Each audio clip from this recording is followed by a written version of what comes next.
Muito bem, então. Sejam todos bem-vindos, né, ao nosso curso aí de Sistemas de Controle 1.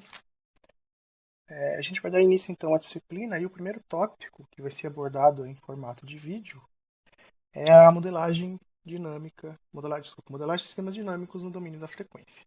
Em especial, a gente vai trabalhar os sistemas elétricos e os sistemas mecânicos, né?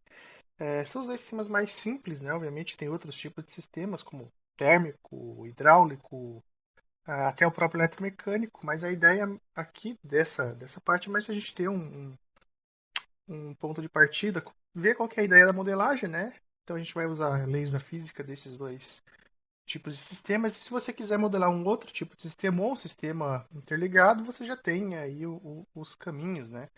Que é mais para dar uma introdução a essa modelagem. A gente não vai se aprofundar muito, né? Vai ver sistemas aí mais simples. O conteúdo que a gente vai estar, então, trabalhando, né? Aqui, conforme a gente vai avançando aí no vídeo, a gente vai dentro de cada um desses tópicos. Né? Nesse vídeo em especial, a gente vai trabalhar a introdução, leis de sistemas elétricos, modelagem de sistemas elétricos. E aí nos outros vídeos a gente vê a sequência, que são sistemas mecânicos e também a parte de linearização, né? Não linearidade e linearização. E no final deixo aí alguns exercícios sugeridos. A introdução, né? Primeiro, o que é modelagem de sistema dinâmico? Né? Modelagem nada mais é do que uma descrição matemática desse nosso sistema. Né? Então, uma equação que vai dar o comportamento dele. Então, se você quer controlar, por exemplo, a suspensão de um veículo, né? Se o objetivo é analisar a suspensão de um veículo, você vai escrever uma equação matemática que vai descrever esse sistema. Então, a gente pode trabalhar, a gente vai trabalhar aqui na disciplina de duas formas principais. A primeira forma é a função de transferência no domínio da frequência, tá?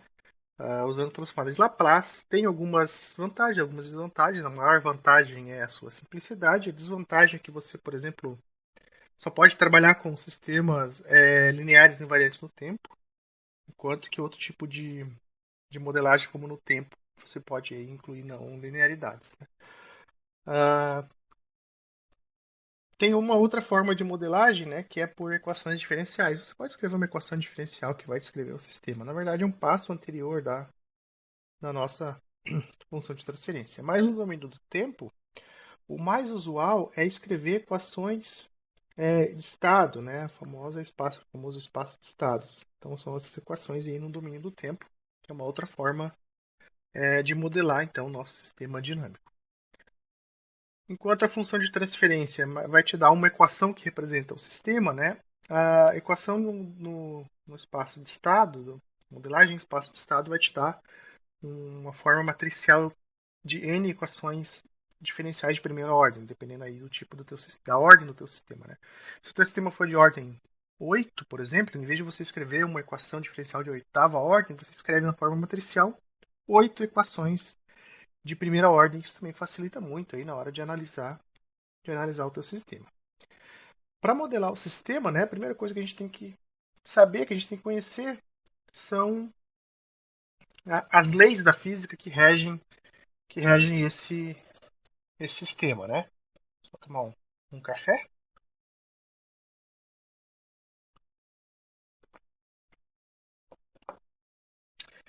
Sistemas elétricos.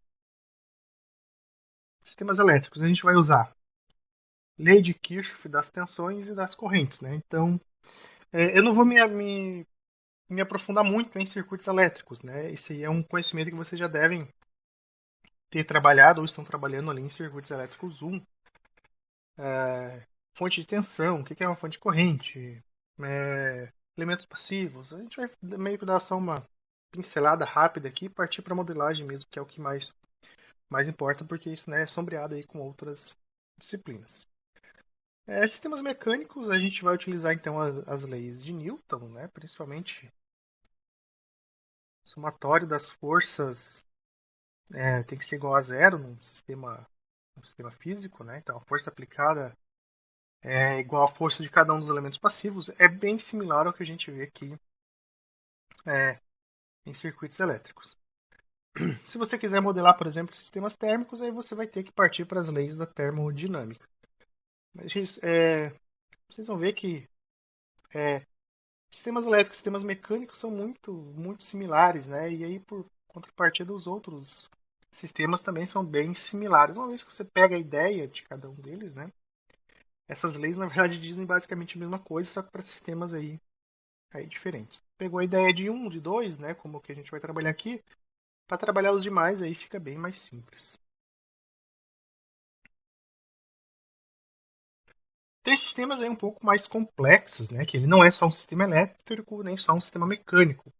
Ele é uma combinação desses dois sistemas, como por exemplo motores elétricos. Ele é um sistema eletromecânico, então ele tem uma parcela elétrica, né? Esse circuito elétrico, no caso do motor elétrico, do motor de corrente contínua, por exemplo, ele vai te gerar uma força eletromagnética, né? E essa força eletromagnética é aplicada então ao sistema mecânico. Então, a combinação aí de dois tipos de sistema. Essa parte de sistema eletromecânico eu vou trabalhar, né, não aqui nessa apresentação, mas eu vou trabalhar em formato de resolução de exercício. A gente vai fazer um exemplo, modelar um circuitinho, um motorzinho elétrico, um motor de corrente contínua, para vocês terem um pouco dessa ideia. Qual que é o objetivo, então, do capítulo? A gente vai trabalhar só o domínio da frequência, né? O domínio do tempo é outra apresentação. Então, deste capítulo, né, dessa apresentação é obter funções de transferências a partir de equações diferenciais, obter funções de transferência para sistemas elétricos e mecânicos. Os mecânicos a gente vai trabalhar tanto rotacional quanto translacional. São seminhas aí bem simples.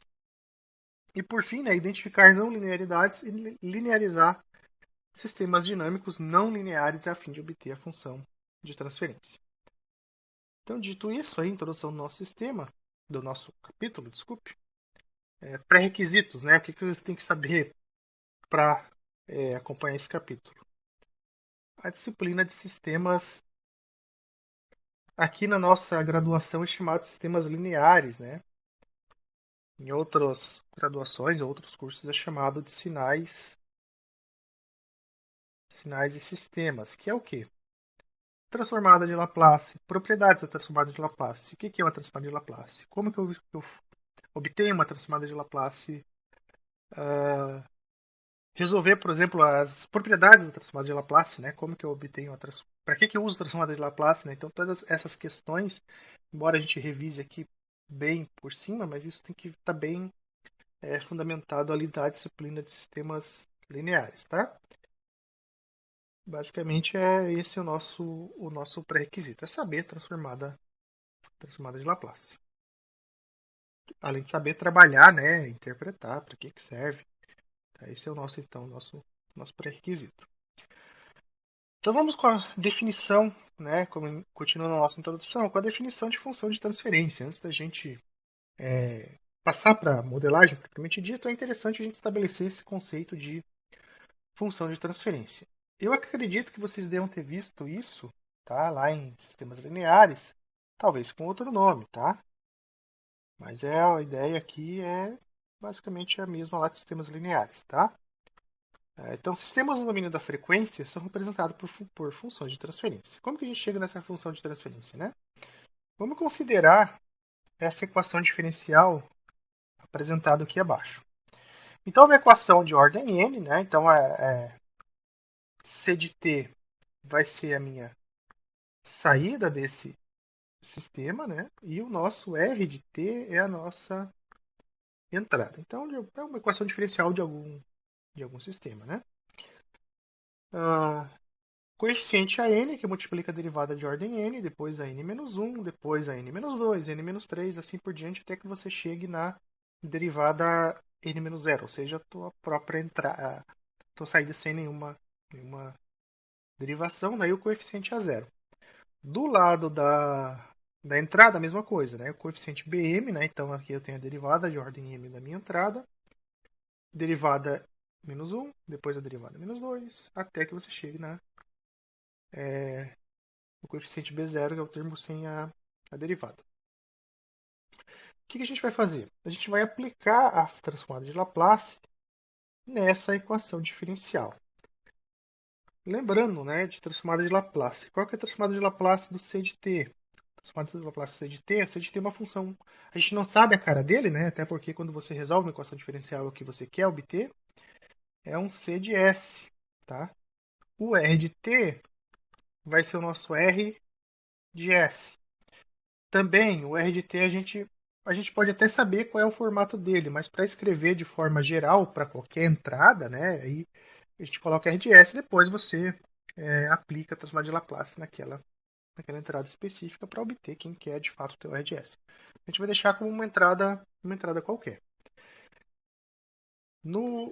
Já a transformada da derivada, né, então você tem ali a derivada do C de t, vamos colocar aqui como ponto, né, para representar a derivada, é o teu S que multiplica C de S. Aqui viria algum outro termo, que se não me engano é menos C de zero, que seria nossas condições iniciais, mas aqui a gente vai considerar, né, que as nossas condições iniciais são nulas, então essa parcela ela acaba sumindo. Então, simplesmente, é você multiplicar por S, né, o termo de derivada de ordem n, e o teu C de t acaba virando C de S. Então a gente já colocou aqui o C de S em evidência, aqui nesse lado, né, o C de S já está em evidência, então qual que é a transformada de Laplace dessa expressão? É o termo AN que está multiplicando, S elevado na n vezes C de S. Como o C de S vai multiplicar aqui, aqui e aqui também, a gente coloca ele aqui em evidência. Então, esse termo da derivada n, termo da derivada n-1, até termo da derivada zero. Mesma coisa por outro lado. Tá?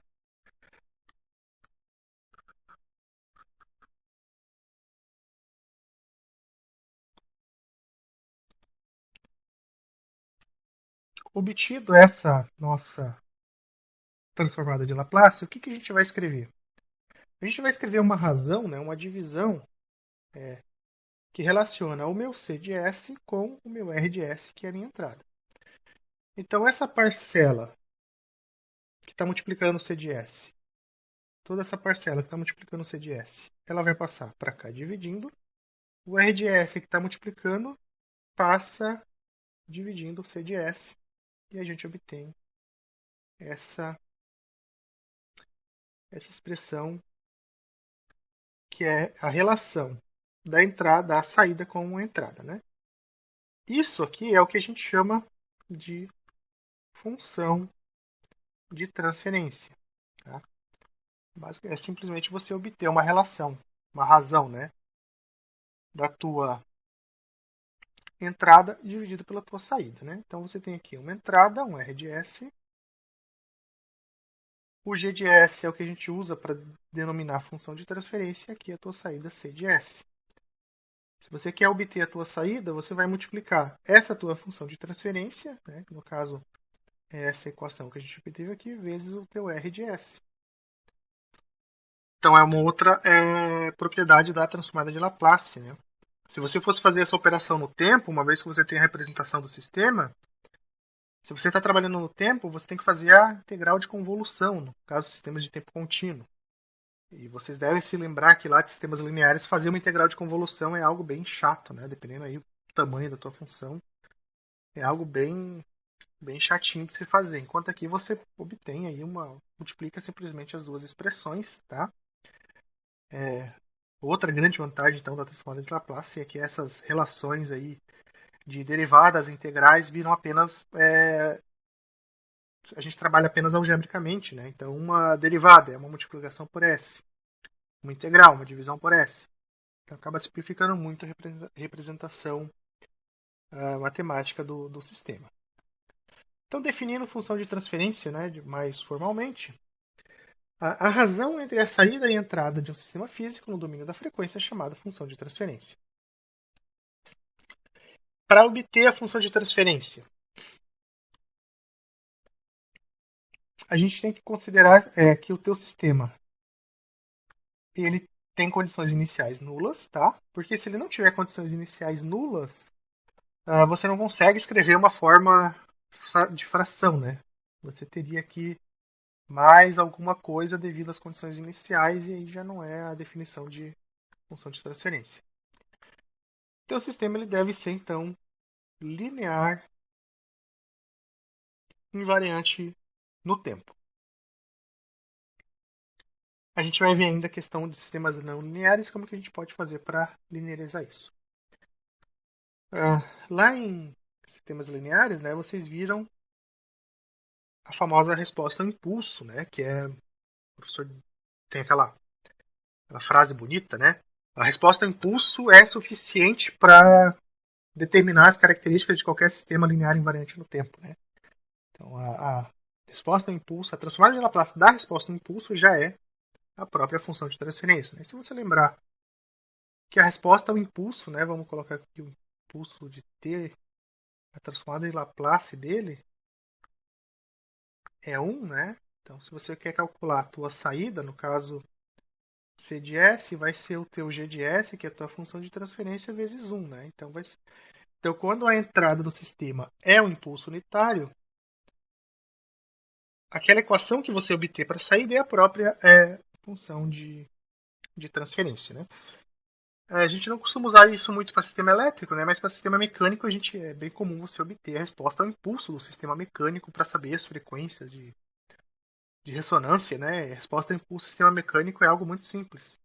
É só você dar uma marretada na peça, né? Então tem aqui uma estrutura que eu projetei, uma peça mecânica ali que eu modelei para ser um sensor de vibração. Quero saber as ressonâncias dele, quero saber a resposta em frequência dele. Você aplica a resposta em impulso. Você dá uma marretada na peça, que é uma amplitude infinita num tempo muito curto, né? Claro que tem lá algumas limitações, mas a ideia é essa, né?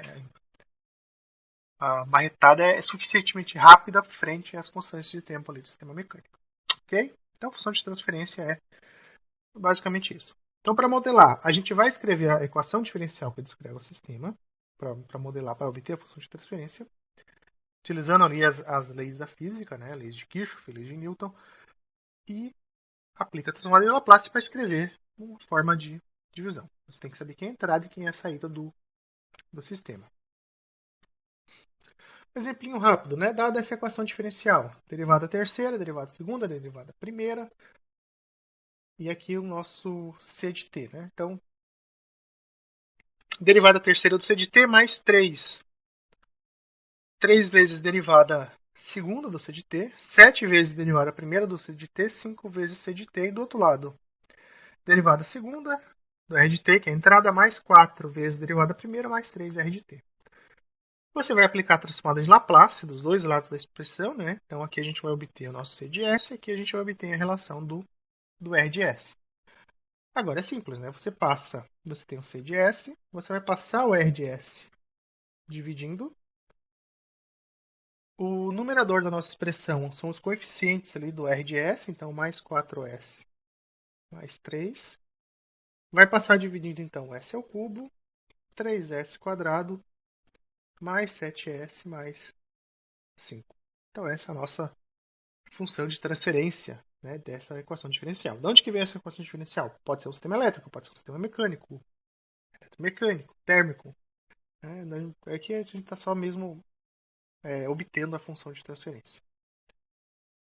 Então está aqui a equação que descreve, né, a nossa função de transferência. Essa relação, né, ela costuma ser representada por esse diagrama de blocos, onde eu tenho a entrada R de S, aqui eu tenho a minha função de transferência e aqui eu tenho a minha saída C de S. Se você quer, por exemplo, saber a resposta ao degrau, é só você aplicar um degrau unitário. Qual que é a transformada do degrau unitário? 1 sobre S. Então, como que vai ser a minha saída? C de S é o G de S multiplicado por 1 sobre S. Né? Então, você vai multiplicar tudo isso daqui por 1 sobre S. E você vai obter a resposta do sistema no domínio da frequência para o degrau unitário. Eu quero saber no tempo, eu quero saber o C de T. C de T. Aí você faz a transformada de Laplace inversa, né, tudo de tudo isso daqui, né? Do teu G de S dividido por S, né? Do G de S vezes 1 de S. A gente vai ver também mais para frente que não precisa fazer a transformada inversa para ter mais ou menos ideia de como que é a resposta do sistema. Se ele vai ter um overshoot, se ele vai ser rápido, se ele vai ser lento, né? Então não precisa nem estar fazendo a transformada inversa. Mas se você quer saber exatamente, né, é só você multiplicar os dois e fazer a transformada inversa. E essa representação em blocos, né, ela também facilita muito quando você tem sistemas em cascata, sistemas conectados um com o outro, né? Então vamos supor que essa saída CDS fosse aplicada num outro sistema. Então você teria aqui uma outra função de transferência. Como é que eu faço para saber tudo? É só você pegar, né? Qual que é a saída eu vou chamar aqui de C2. Qual que é a saída do C2? É o C de S vezes o G2, né? Já que é o que ele está aplicando. Mas quem que é o C de S? C de S a gente já viu que é a multiplicação, né, do R de S com o G de S e vai dar o meu C de S. Então você vai ter aqui um C2 de S, R de S, C de S, o que é nosso G de S, né, no caso aqui, que vai dar o nosso C de S, vezes um G2 de S. Então você consegue aí obter representações em cascata muito mais fácil do que se você trabalhasse no domínio do tempo. Lembrando que essa equivalência no tempo da multiplicação é a integral de convolução. Então você tem que fazer duas integrais de convolução, que é algo muito, muito chato, né? De, trabalhoso, né? Dependendo aí do tamanho do sistema. Então essa manipulação de blocos, de sinais de entradas, ela acaba sendo aí de forma algébrica, é bem mais simples você trabalhar com isso, tá? Mais um cafezinho?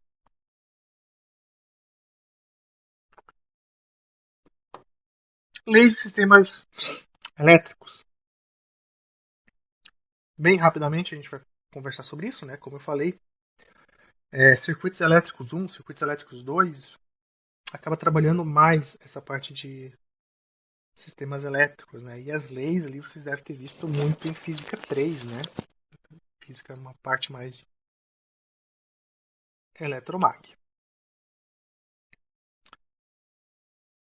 A gente tem basicamente dois tipos de elementos aí em sistemas elétricos. A gente vai chamar aqui sistema de elementos passivos, tá?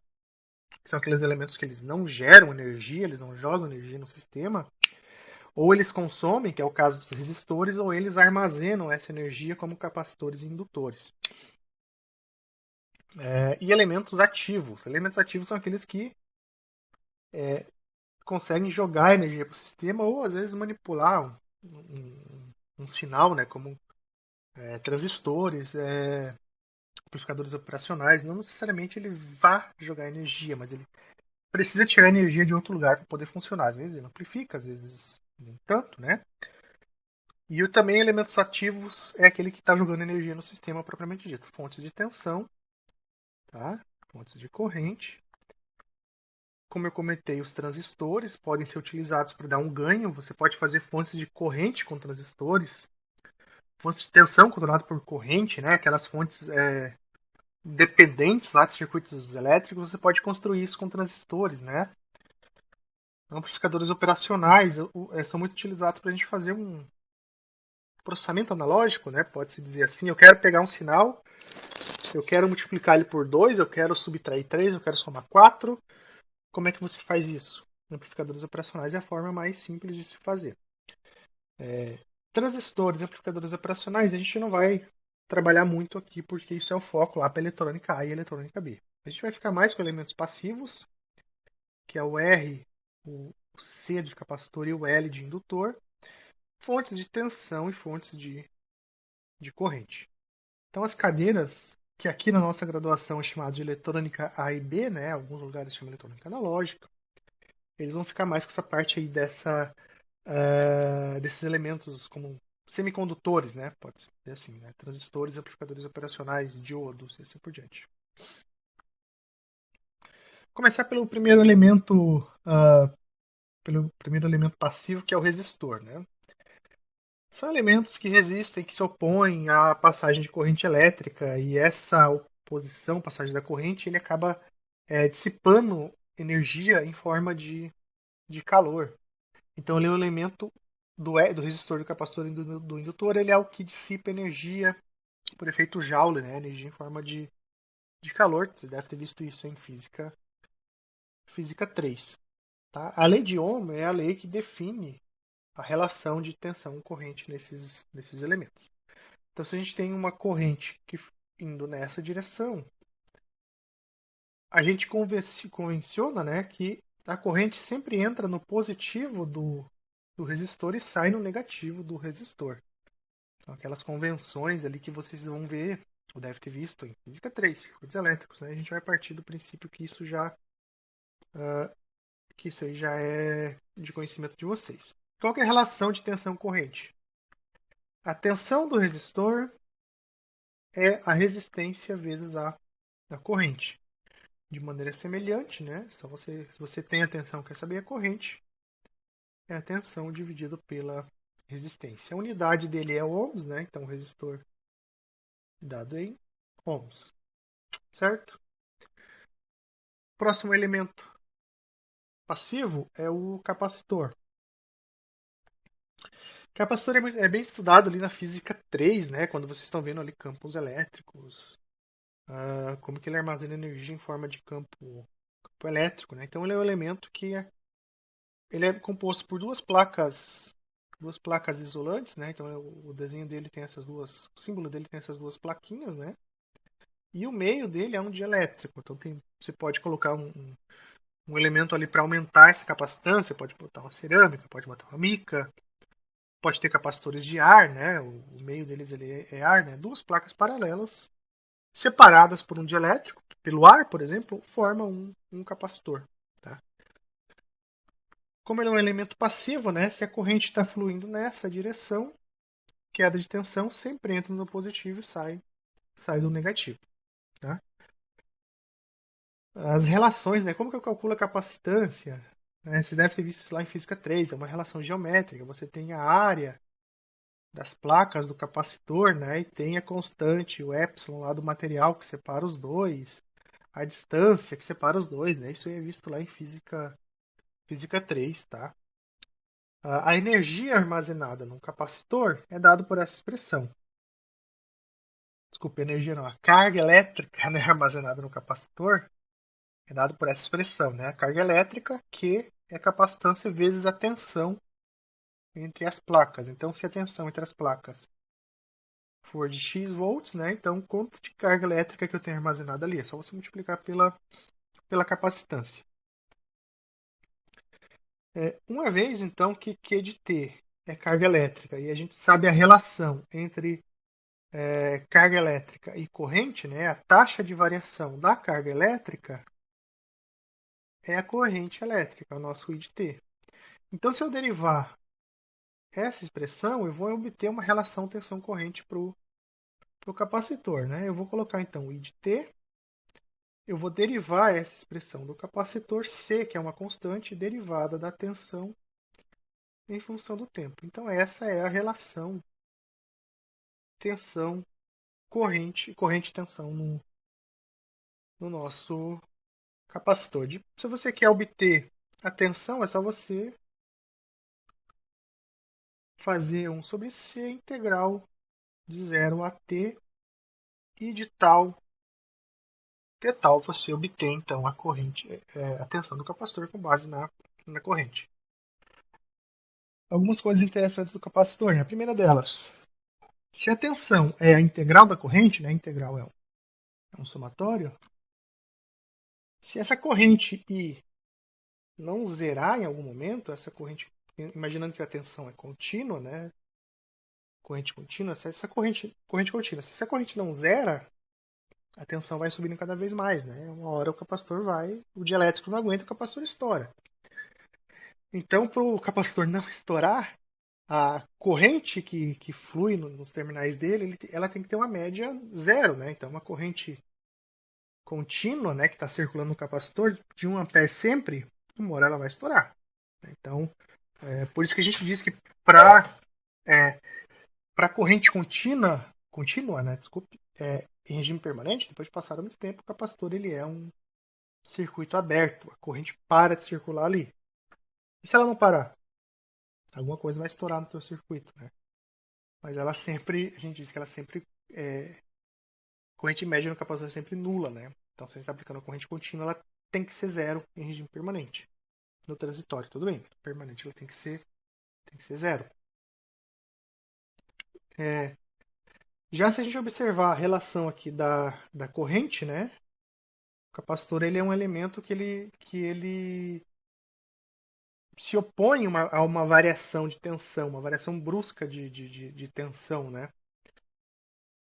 Vamos fechar aqui um circuito desse capacitor. Vamos colocar aqui uma fontezinha de tensão, né? Mais, menos, uma chave e uma tensão V. E um capacitor puro. Se você fechar essa chave, tá? Em T igual a zero, essa chave é fechada. O que vai acontecer? Você vai ter uma variação muito brusca de tensão aplicada no capacitor, tá? Que vai ser assim, o ΔT é o tempo da chave fechar, né? Então, supondo uma chave ideal, ela fecha instantaneamente. Então, a tua derivada da tensão ela vai tender a infinito. Então, você vai ter uma corrente aí gigantesca no teu capacitor, né? A capacitância é muito grande e você não pode ficar chaveando o teu capacitor. Você pode abrir ele. O problema é fechar, né? Tem que botar uma resistência em série para limitar essa corrente. Né? Algumas relações que a gente consegue ver aí do capacitor. Né? Indutor. Bom, indutor é o capacitor ao contrário. Né? Eu costumo dizer que o que vale para o capacitor em tensão vale para o indutor em corrente. Né? De forma simples, né? Um fio enrolado, uma bobina, é um indutor. Né? Não só necessariamente um fio enrolado, né? Um cabo sem nenhum tipo sem nenhuma volta, né? Ele já é uma bobina com uma espira, né? É claro que a indutância ali vai ser muito baixa, né? Quase desprezível, mas então o fio enrolado faz um indutor. Você pode enrolar esse fio no ar, né? Então você vai ter uma indutância pequena, semelhante ao capacitor, que entre as duas placas você botava ali um elemento, uma mica, cerâmica. Você pode botar um material com características magnéticas para aumentar a sua indutância com menos espiras, né? Então o pessoal costuma botar ali ferro silício, costuma colocar ferrite, né, para altas frequências. O pessoal da eletrônica de potência usa muito ali ferrite, né? Então, de maneira simples, é isso que é o indutor. Então, ele depende ali da quantidade de voltas, da constante μ, né, o μr, que seria, e o μ do que tem no núcleo é o μ0 vezes o μr, que é o relativo do material que tem no núcleo, né? Então, são elementos que armazenam energia em campo magnético. O indutor ele possui a seguinte relação. O indutor ele tem a seguinte relação linear com o fluxo magnético, nosso lambda, né? Fluxo magnético é L vezes a corrente. Então, quando você tem uma corrente circulando no indutor, você tem aqui linhas de campo, né, nele. Então, vamos fazer aqui bonitinho, né? Elas vão até o infinito e voltam, entra num polo. Ele faz um eletroímã, né? Então, ele armazena esse campo magnético em forma de essa energia em forma de campo, né? Esse fluxo magnético, essas linhas, lembrar um pouco lá da física, né? A quantidade de fluxo que tem ali é L vezes a corrente. Só que nosso objetivo é obter I e V, né? Tensão e corrente, não fluxo, não Q, né? Como no caso do capacitor. A gente não quer carga, a gente não quer fluxo, a gente quer corrente e tensão. Pela lei da indução de Faraday, a taxa de variação do fluxo magnético é a tensão induzida. Né? Lembra disso? Né? A tensão no indutor é a taxa de variação do fluxo. Então eu vou derivar o meu fluxo magnético. Então a derivada do fluxo, essa aqui é a derivada do fluxo, é a minha corrente. Se eu derivei essa expressão, né, eu tenho que derivar todo o resto. Então a tensão do indutor é a indutância vezes a taxa de variação da corrente. Tá? Se eu quero corrente, o que eu vou fazer? Eu vou colocar aqui, então, sobre L, integral de zero a tal, V de tal, de tal. aquilo que vale para o capacitor vale para o indutor ao contrário, né? Vamos olhar essa expressão da tensão. L igual V igual a derivada da tensão vezes a indutância. O indutor aqui ele é um pouco ao contrário, né? Vamos colocar aqui uma fonte de corrente, tá? Uma chave fechada, entra aqui no indutor, fecha o circuito ali. Então tá aqui a corrente bonitinha, circulando, né? Essa corrente está circulando ali, corrente contínua já está há bastante tempo circulando, tá? Vamos olhar aqui a expressão da corrente, né? Primeiro, a relação da corrente. A tensão aqui nos terminais do indutor, tá? É o somatório da tensão, né? A corrente aqui no indutor é o somatório da tensão. Então, se por algum motivo essa tensão do indutor ela é constante ou ela está crescendo, então vamos supor uma tensão, você coloca uma tensão contínua aí de 5 volts. Então você está sempre somando, integrando, ou seja, a corrente está subindo. Então, com uma tensão contínua, uma hora essa corrente vai ser tão alta que o indutor alguma coisa de novo vai estourar no teu circuito, né? Para que ele não estoure, para que essa corrente não cresça sem limites, essa tensão média ela tem que ir para zero. Né? E o que é tensão nula? É um curto-circuito. Por isso que o indutor, para corrente contínua, tá? Ele é um curto. A corrente contínua não enxerga o indutor com o passar do tempo. Se a corrente for constante, né? A tensão vai ter que cair para zero. Se a tensão não cair para zero, a corrente vai subindo cada vez mais e uma hora ele vai estourar. Olhando do outro lado agora, né? Do lado da tensão. Tá lá, de novo, o circuito está ligado e a corrente está circulando. Em algum momento, o rapaz resolve abrir essa chave, né? Então veja aqui, em quanto tempo que essa chave abre? Tempo chave ideal, tempo infinitesimal, né? Tempo nulo. Então você tem uma variação de corrente que ela, sei lá, tá de 10 ampere, ela vai instantaneamente para 0 ampere. Em quanto tempo? Num tempo praticamente nulo. Então essa tensão ela acaba sendo uma tensão extremamente alta nos terminais do indutor, né? Daí que surge arco elétrico, pode ser problemático, pode gerar ruído, né? Na melhor das hipóteses gera ruído ali no teu sistema, né? Vai dar um pico de tensão muito grande ali no teu indutor. Em casos aí graves como subestação, é comum ver aqueles vídeos, né, do arco elétrico saindo, né? Então tudo que tem circuito indutivo você não pode simplesmente abrir ele porque vai gerar um arco. Geralmente o arco ali é onde o operador está trabalhando, né? Então é um elemento que vamos dizer, que se opõe à variação brusca de tensão, de corrente, desculpa, é um elemento que se opõe à variação brusca de tensão, de corrente, tá? Se você forçar uma variação brusca de corrente, ele responde com uma tensão elevada ali nessa chave, né? O mesmo vale para o capacitor. O capacitor é um elemento que se opõe à variação brusca de tensão, né? A tensão não pode variar bruscamente. No indutor, a corrente não pode variar bruscamente. Tá? Então, visto essas relações, vamos agrupar elas aí de maneira bonitinha. Né? Capacitor, resistor, indutor. Relação de tensão-corrente e relação de corrente-tensão. Né? Isso aí vocês já viram lá em Física 3, já viram em Circuitos 1. Aí, então, a gente, com base nessas relações, né, a gente vai fazer a modelagem de sistemas elétricos. Modelagem de sistemas elétricos a gente faz utilizando aí as leis de Kirchhoff, lei de Kirchhoff da tensão. Somatório de tensão em circuito fechado é zero. Lei de Kirchhoff da corrente. Somatório das correntes que entram no nó é igual a zero. Ou somatório da corrente que entra é igual à corrente que sai do nó. A gente obtém a equação diferencial, né, que vai descrever esse circuito elétrico. Aplica a transformada de Laplace e aí obtém a função de transferência. Tá? Então a gente vai fazer isso aí de maneira bem rápida, né, até reforçando de novo. Isso é bem circuitos 1, é física 3, tá? Vamos então obter a função de transferência desse circuito, onde a tensão V de T é a entrada e eu quero a saída no meu capacitor. Então eu quero a seguinte expressão: eu quero um VC de S dividido por VI de S, que é a minha entrada, e essa é a minha saída. Isso aqui é o meu G de S. Eu quero obter essa expressão. Então, primeiro a gente escreve com a lei de Kirchhoff, a gente pode fazer considera aqui uma corrente circulando nesse sentido, uma corrente de T.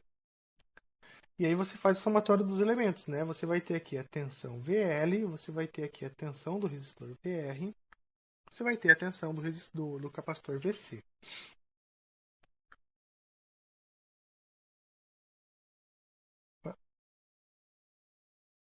Então aqui eu tenho o meu VL, né? Quem que é o meu VL?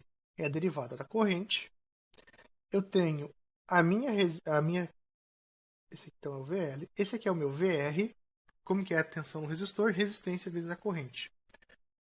E eu tenho aqui a tensão do meu capacitor, que é a integral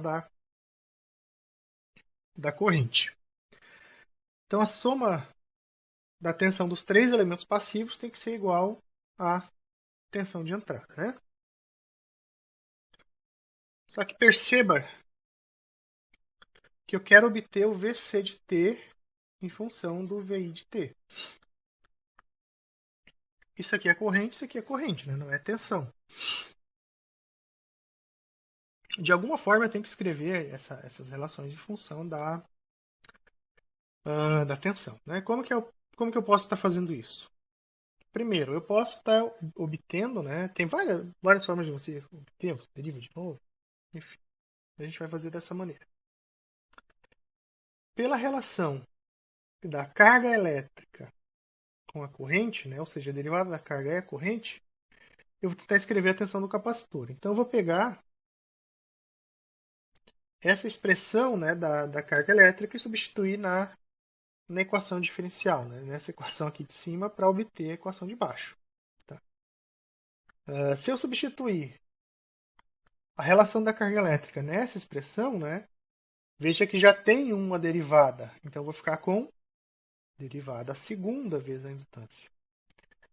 Na relação aqui do resistor, tá? No resistor, eu tenho corrente, então vai ficar resistência vezes a derivada da carga elétrica. Para o capacitor, como eu estou integrando a corrente, então eu vou estar integrando uma derivada. Vai me resultar a própria carga elétrica. Né?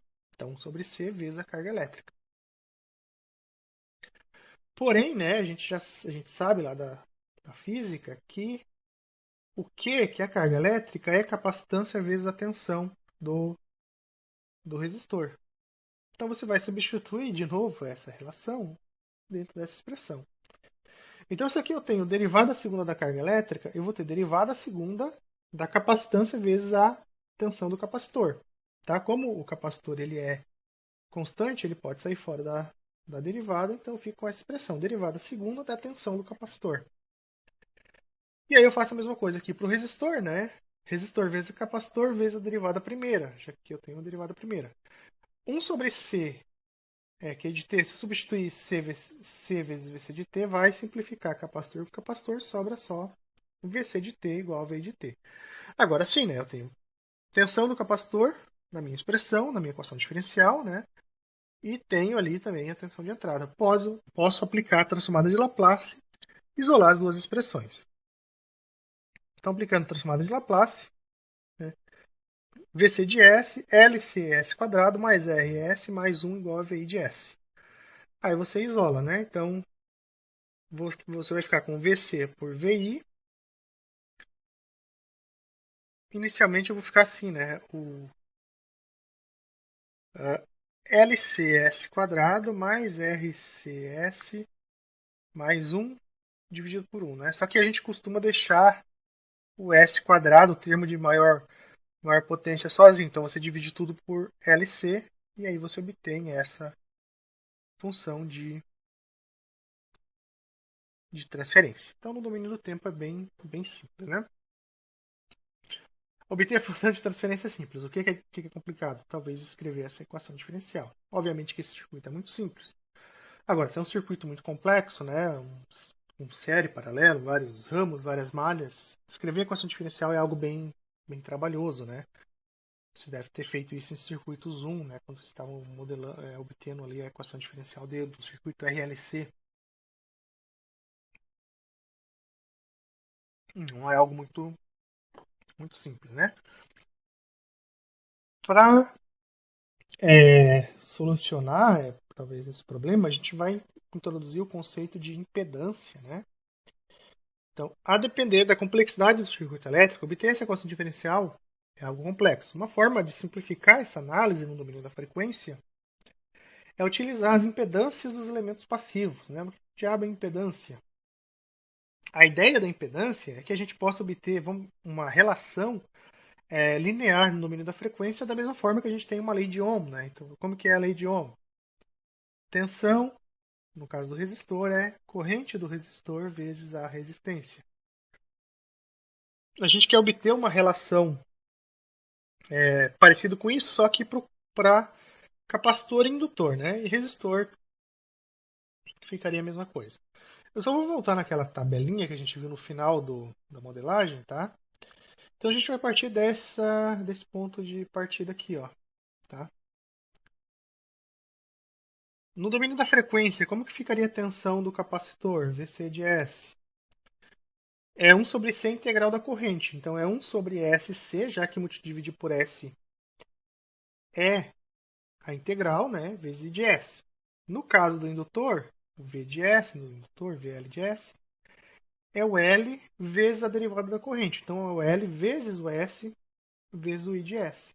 Então você tem uma relação linear aqui, tensão-corrente, né?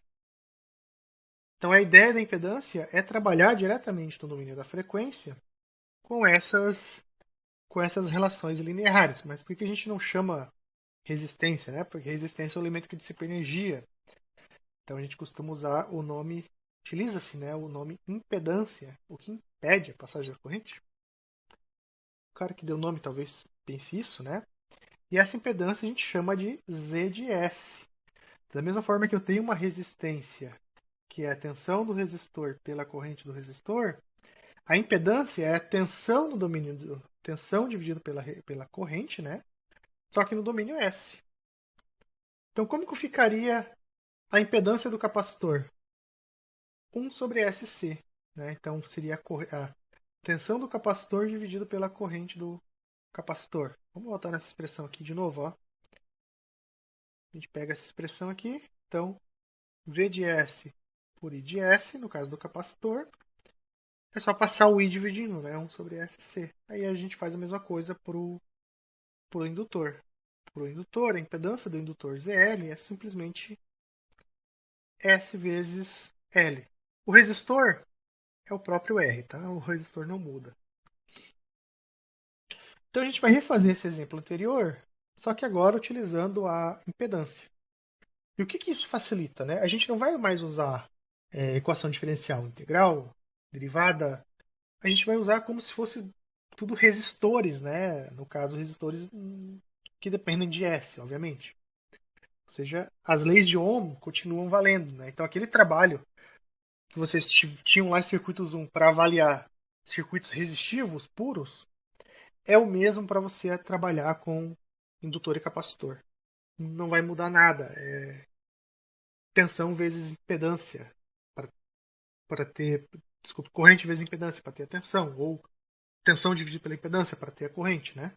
É bem tranquilo. Então a gente vai fazer esse exemplo anterior. Para isso, né, a gente vai redesenhar o circuito anterior. Seria o primeiro passo. Você vai pegar os elementos, né, do teu circuito e passar tudo para Laplace. Ou seja, obter as impedâncias desses elementos, né? Então o V de T acaba virando um V de S, um I de T acaba virando um I de S. Se você tem uma forma específica, você já pode obter a função de transferência, né? E a gente também vai substituir os elementos pelas suas respectivas impedâncias, né? O capacitor a gente vai trocar por 1 sobre SC, o indutor 1 sobre SL. Então, redesenhando o nosso circuito, eu tenho essa expressão. O indutor acaba virando SL, o resistor não muda na frequência, o capacitor é 1 sobre SC. Então a gente já vai obter tudo diretamente no domínio da frequência. Lei de Ohm, né? Agora vira tudo lei de Ohm. Não tem mais integral, não tem mais derivada. Corrente que circula aqui nesse circuito IDS. Como que é a queda de tensão no indutor? Queda de tensão do indutor é a impedância do elemento SL vezes a corrente IDS. Tá? Como que é a queda de tensão do resistor? É a resistência vezes a Corrente. Como que é a queda de tensão do capacitor? É a impedância do capacitor vezes a corrente. É tudo lei de Ohm, né? Então, está aqui escrito nessa equação, né? Já com o I de S resolvido. Né? De novo, a gente quer obter VC de S e não I de S. Então, a gente vai utilizar essa igualdade, né? De novo, lei de Ohm. VC de S seria esse último elemento, né? IS vezes 1 sobre SC. Substitui nessa expressão e a gente chega nessa expressão, vira tudo algébrico, né? Então vocês já viram aí que o resultado é o mesmo. É muito menos trabalhoso, muito mais fácil. Tudo que vocês viram com resistor vale.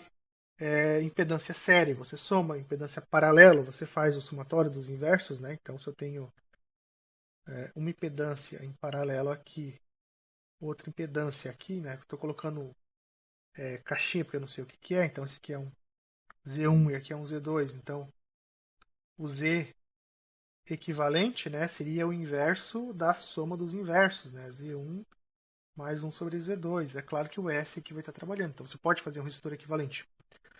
Norton, Thevenin, então, tudo que vocês viram com resistor, tá? Você pode fazer com impedância, sem problema nenhum. E tudo no domínio da frequência que sai direto. Então a gente fecha aqui a parte de modelagem no domínio da frequência, tá? Na sequência eu vou colocar alguns exercícios sobre circuitos elétricos, um ou dois exercícios que a gente vai utilizar as impedâncias para resolver e não mais equações diferenciais. É mais simples, o resultado já sai direto, tá? E você, quando tem circuito série paralelo, vários elementos, fica mais fácil a gente trabalhar. E aí no próximo vídeo a gente vê então as leis de elementos mecânicos e também a modelagem de elementos mecânicos. Beleza? Obrigado aí a todos e bons estudos.